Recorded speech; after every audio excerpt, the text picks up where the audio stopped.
I'd say the best advice that I've been given is probably do less thinking and more acting. So less thought, more action, basically. I've been told that by a number of people in a number of different forms over the last few years, probably because as a person I have a natural tendency to overthink everything.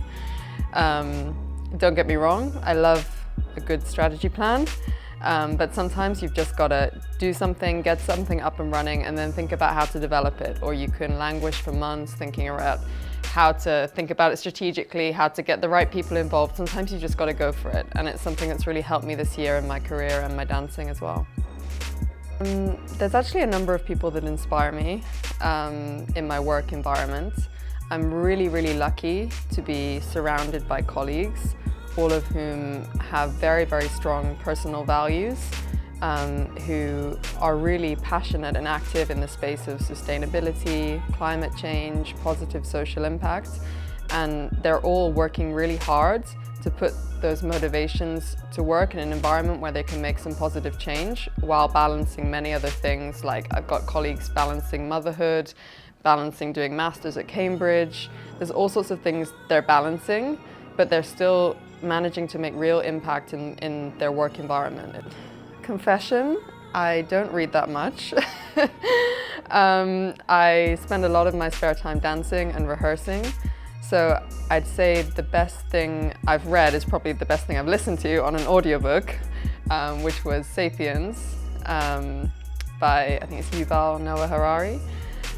It's just really interesting anthropological study of the human race, but essentially it puts a lot of things in context that we're experiencing now. It shows you patterns in history that we can use to learn from before it gets too late in terms of the big crises that are on the horizon at the moment, climate change, etc. So I listened to it on the way to a salsa festival on the plane, and it was really interesting.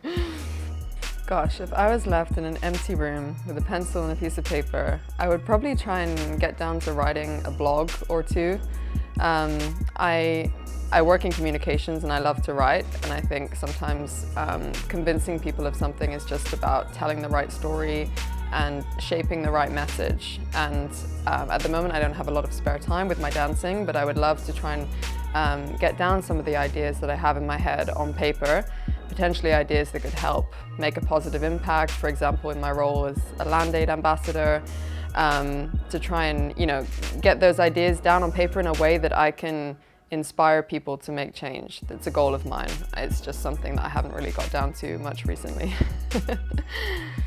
I think I'm probably most proud of getting to a point where I can successfully balance quite a fast-paced corporate career now, because I've moved from real estate business to the bank of BNP Paribas, to balance a role with a lot more responsibility with actually a kind of pro dance career that's really developed a lot this year. I've started working with a new dance partner in January of last year, and we've gained a lot of momentum together with 2 new shows that we've launched in the space of 9 months. But I've had a lot of setbacks in dance over the years. I've been doing it for 15 years and I've had some confidence setbacks. It's not been an easy journey. And it's interesting to compare the two, because in my corporate career, I've really never had a problem with pushing myself forward for opportunities. I have a lot of confidence in my skill set and what I can offer. So it's propelled me quite fast through the corporate ladder in a way that actually I'd love to be able to apply to my dancing. So in my dancing, I think I need to kind of take lessons that I'm learning from the corporate life and try and really push myself forward more, promote myself more, and really take it to the next level.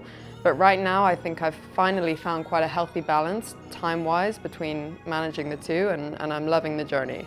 But obviously, I don't have time to read, as I said earlier. I love lists. So on a daily basis, I will always, look at what I've got to do for the next day.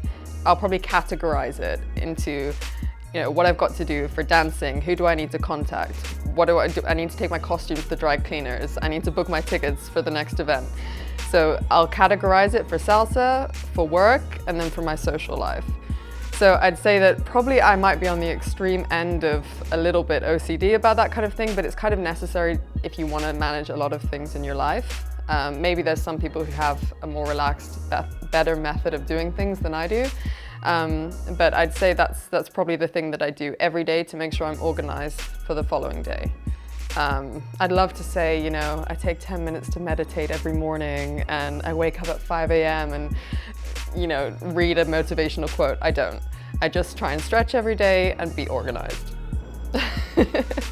I've just moved to Beckenham in the southeast of London, which is near Bromley. And I moved there from Fulham 2 years ago. So I used to live with my best friend in Fulham and now I've moved.